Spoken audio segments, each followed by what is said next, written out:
Okay, so here is example 4.7 in the notes.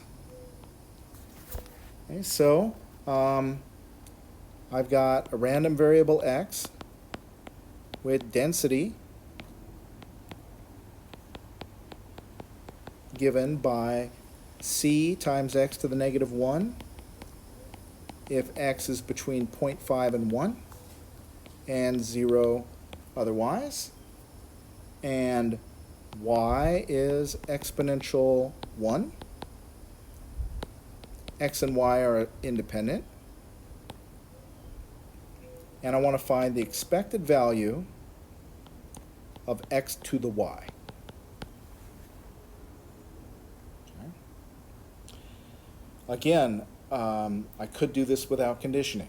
X and y are independent, both are continuous, so they're jointly continuous. I calculate what that c is, because I know that the density has to integrate to 1. Multiply the densities together, and I have the joint density. Right? And we could do, I'm not going to do it this way, but we could do that, the expected value of x to the y is the double integral of little x to the little y of times the joint density. So that would be one way that we could do it. And we wouldn't need any conditioning or anything. Or we'd have to figure out that joint density by multiplying together the marginal densities. We're going to do it by conditioning instead. So the expected value of x to the y, we're going to condition on the inside, condition on x. So it's the expected value of x to the y given x. The thing we're conditioning on, x, is a continuous random variable. So I can write this as the integral from negative infinity to infinity of the expected value of x to the y given capital X equals little x times the density.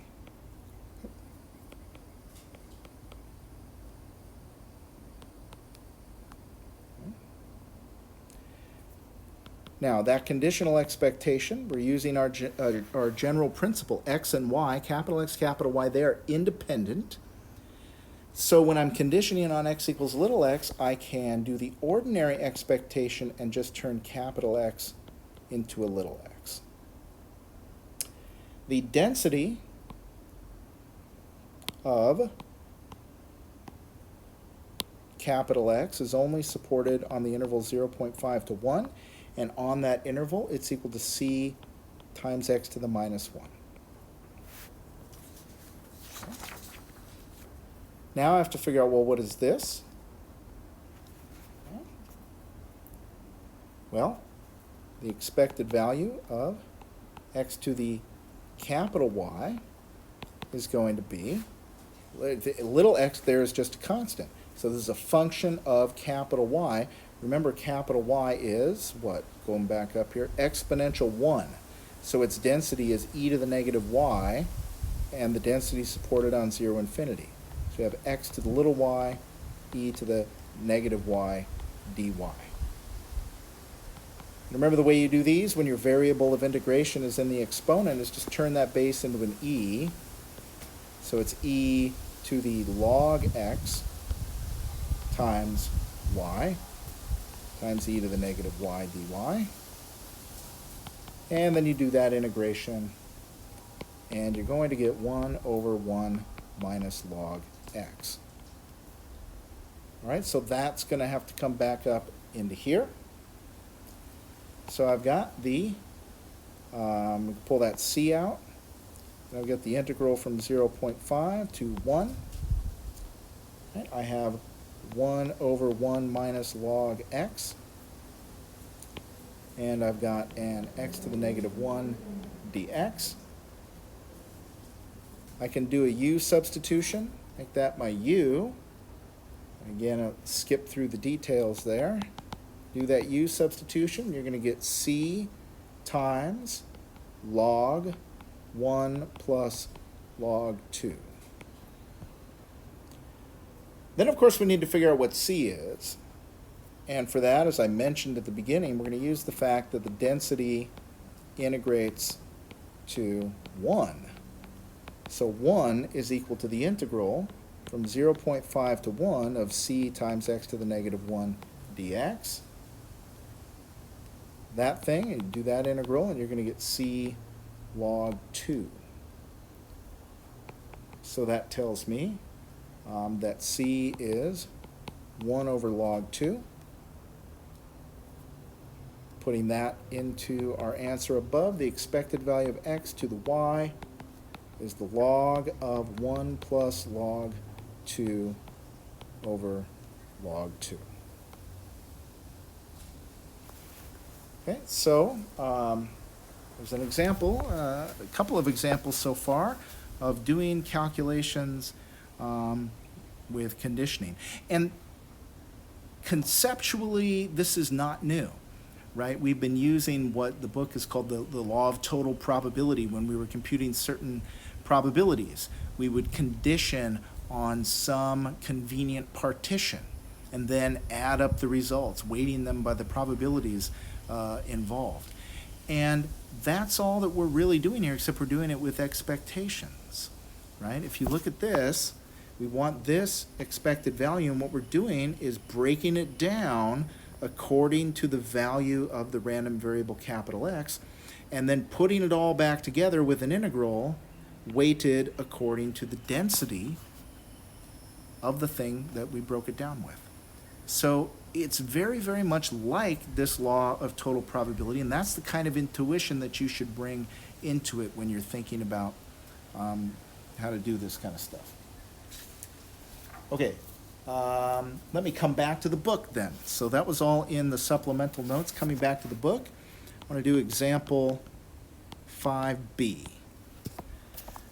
All right. Again, now if you don't have the book, maybe pause, go get the book so you can read along with the examples. I'm not going to write them out in full, just reading them and then going through the solution.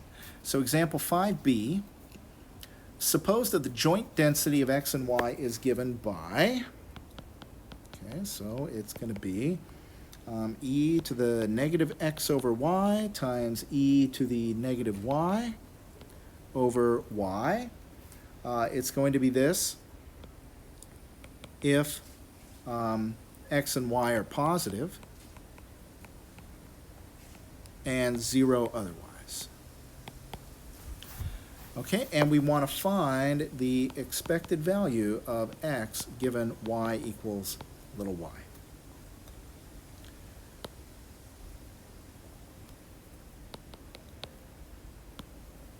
All right.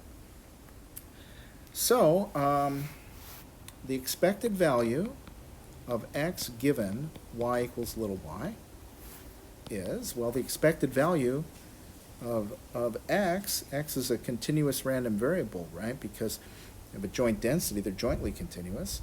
So x is a continuous random variable. So its expected value is going to be an integral.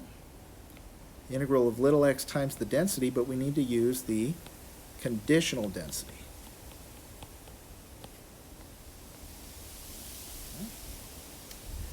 The conditional density, well, let me actually make separate lines here. The conditional density is equal to the joint density divided by the marginal density of y. The joint density is given in the problem. Marginal density we don't know, but the marginal density you can get by integrating the joint density and integrating out the x. So these are the three things that you need to use. Now they go through the calculations, and I'm not going to do them here in the video. You can see them in the book. They go through the calculations, and they get that the expected value of x given y equals little y is equal to well, actually, let me say this. Now, I won't go all the way to the end. What I want to say is they go through the calculations for the conditional density, and this is what they get. And they say it just like this in the book, 1 over y times e to the negative x over y. Well, that's not exactly complete. It's not a complete statement. So first of all, we know that the conditional density is undefined whenever you're dividing by 0. So when are we dividing by 0 there? Go back up, let's look at capital Y. Well, the joint density is supported in the first quadrant. So Y can never be negative. Capital Y can never be negative. So this density is 0 when little y is negative. So it's really undefined if y is less than or equal to 0. Well, okay, so suppose y is positive. Then it's defined. But what about the numerator? Numerator is sometimes 0, right? So if y is positive, but x is negative, then this thing here is 0. So it's 0 if y is positive and x is negative. And then it's only equal to that top line if they're both positive. Right? And that can be an important thing to know. Depending on what you are doing with this, you may need to be very careful about those 3 separate parts. Okay, so for us now, we want to do this integral here. So what's the expected value of x given y equals little y? Scrolling up here, it is this integral. Okay, that integrand is undefined when y is less than or equal to 0. If the integrand is undefined, then the integral is undefined. So this is undefined if y is less than or equal to 0. All right, what about when y is positive? Then what is it? Then the integrand is defined. Scroll back up, it's this integral. Now if y is positive, the integrand is supported only, well, let's see. Oops, I made a little mistake here. It's not dy, it's dx. So the integrand is supported. If we assume y is positive, the integrand is supported only where x is positive. So I'm going to integrate from 0 to infinity, x times, and now I can use this formula here.